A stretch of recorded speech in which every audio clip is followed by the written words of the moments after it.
part of the game that they've been working to improve on going into the All-Star break, but still second overall in defensive ratings this season. Knocked away inside by McBride, but it's going to stay with Nafisa Collier on the floor this season. It's Miles dancing into the paint. Now Howard able to slice her way in, and the floater, a beautiful soft touch to put Minnesota on the knees on Monday against Minnesota's defense, one off of their season high. Collier inside. They've had that deflected by Malonga on her first attempt. Medalists and the two stud buds guarding each other, now sporting matching blue hair ahead of their stream during the All-Star game. That's good. She's got to be aggressive and assertive this afternoon. The Lynx looking for Collier. It's poked away. Now the lob inside to Malonga. She's able to shed Howard and score easily. Right there. Miles streaking to the rim. That's no good. Nia Coffey is checking in, so Collier playing the first 3 minutes of this first quarter. And up ahead, Heidemann scores. And get your opportunities off transition with those turnovers and defensive boards. This is also interesting to watch. The first time Coffey is coming off the bench, but McBride picking up where she has left off. Player of the week this week, the second time in her career after she did it last August. Outside shot opportunity is good for Malonga. The first force the defense to have to choose. She's got a lot of different things in that toolbox that she can utilize to score. Miles being guarded by the 6'3" Jordan Horston, able to find Natasha Howard. That's where this Minnesota defense has struggled. So give credit, because early and often Seattle has given themselves room and they've been in attack mode. McBride, yes, for 3. Collier, she's going to say, I want to play the entire game. That's probably not necessarily how it has been scripted for Cheryl Reeve and how she wants to use her all-star. 3 on the way and good for Seattle. And for Awa Fong. Courtney Williams weaving into the front court. Nafisa Collier, one dribble pull up, that's good. And welcome back, Queen. Malonga will streak to the rim and kiss it off glass. This team has been so good here early in this ball game zone on the offensive glass. Second chance opportunities for the Storm. Rebounds are 16-8 in favor of the mid-range. Caldwell get another offensive rebound, keeping Minnesota afloat. McBride in tight traffic rattles it home for 3. They do not have an answer. McBride takes a seat with 14 points on 50% shooting. The next highest scorer for Minnesota is Natasha Howard with 4. Here comes Olivia Miles. Miles over half court, the high screen, stops on a dime, pulls up the mid-range and cashes it.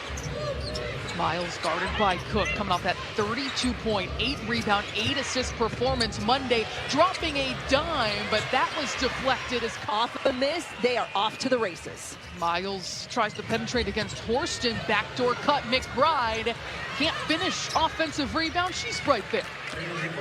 We've seen second chance opportunities and offensive rebounds. Seattle has been great so far to track down loose balls and convert. Miles sneaking underneath the defense, an unstoppable take. Olivia Miles up to 7 points off the turnover. It's Nafisa Collier with her second. Bench continuing to give him that kind of production. Miles picks up her dribble, back to the basket, post up for Collier, up and under, there's no of 11 from the field. Lajah Johnson, one of those players that's got to get going offensively for the Storm. Collier dropping the dime here to Coffey. That's something we're watching. And how they want to put her on the floor. Coffey had that poked away from behind. Heidemann comes up with it, but snatched away by Miles. Miles into Heidemann, couldn't be. It has been the question mark, and it has been what Cheryl Reeve has been looking for. Create and play off the D. Straight on 3 for Fong. That touch, nothing going from beyond the arc, and Seattle still leads by 2, 41-39. Backdoor cut for Collier. You'll take that kind of 20 to go in the second quarter. Collier with the touch. Working from the outside against Malonga. Using every bit of that pivot, and Malonga is able to block it. Then sprints out ahead and finishes in stride. My goodness, this 20-year-old in her second season in the W. Under 5 to shoot from Minnesota. Miles nearly loses the handle, and Baum is going to get a block for Seattle, and then they get out and go, and they convert on the other end.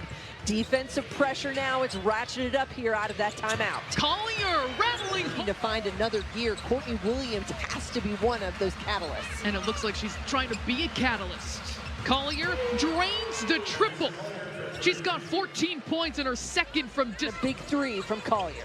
Started 1 for 7, 5 of her last 6. That's the definition of finding a groove, exactly what you want to see in her lengthy injury. How about it? Waiting for that screen from Howard. Howard faces up against Malonga. Fades against Malonga and gets the roll. Momentum. And coming out of halftime, really feels as though Minnesota has gotten themselves in that groove. Malonga with the steal. And she will kiss it off flat. Lynx to create some cushion in this third quarter as Miles toys with the defense, drops it down low. Here is Yuha stripped. As well as you've got to push pace. You've got to get stops, and then you've got to make shots, but you've got to force the Lynx to guard you full court. Heidemann launches from 3, and Kansas, the 5, 58-53. 2:45 to go in the third quarter. It's Caldwell off a flare screen, and she's got it. And that's one of the first possessions. Down by 8 points as they will turn it over. Caldwell in transition, back-to-back off the bench. She's got 6 points. Outside threat off the bench and a big lift here late in the third. 64-53 is Minnesota's lead. Zaya Cook with the reverse out by Juhas. Swinging it again around the perimeter. Cook stopped awkwardly, but is able to find Worston for the Lynx. Collier asking for it again inside, has Flau'jae Johnson on her, wants that mismatch. Instead, it's Juhas for 3, and she takes care of it. So far, Sloan, and we are just starting the fourth quarter. Ball trickles away from Johnson. Minnesota leading by 8. Johnson knifes her way to the corral by Fahm. Fahm now with her 9th rebound, one away from a double-double. Fahm sees an opportunity to get down. Give up second chances. Great block out and opportunity. Collier turns it over, upset at herself. Here is Johnson skating her way to the rim for 2. Now Minnesota back with it, and that's one of those things that will come with more experience on the floor with her new teammates. Just like this, the feed, McBride into Collier. This afternoon, you know that the Storm squad is hunting threes. You got to contest and make it difficult. Miles gets herself into the paint. It's left short as she crashes to the ground. Seattle down by 5. They're going to slow things up now. 4 Storm players in double figures. Here's Malonga fading, and that touched nothing on the way down. High ball screen waiting for her to be able to cut and finish. It's a 3-point game. Coffee. Yes, just what Minnesota needs. To Collier back in and give her some of those minutes, but opportunity to gel with all of these different players on the floor. Miles nearly loses the basketball, gets it for 2. Workman-like, doesn't always have to be show. But the part that I like about Kayla McBride is she gets it done on both ends as well. Malonga takes the lob, and Seattle is going the road after the All-Star break. And we talk about being able to hold home court, how important that is. But this group has been incredibly good on the road as well. Kayla McBride has been out to the All-Star break. Most of them, they've had to gut out in the final couple minutes. On track to do that again as Johnson follows her own miss and finishes through the punt. More of those in my career. She's bringing it here late to make it a 1-point game, and then she steals it away. Dances right past Caldwell, and look at this run.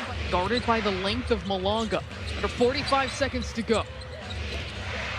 McBride twirls away from Collier. A deep post up for Collier against Melvin, and of course, she capitalized. And for her to finish, that's exactly what you want to be able to see for this team to win on the road. Ball in the hands of Johnson, looking for Fahm, who flies in, stuffed by Howard. This is now a 10-point lead by the Lynx. It will be a 10-point victory, 86-76, and Napheesa Collier resumes her crown in the WNBA.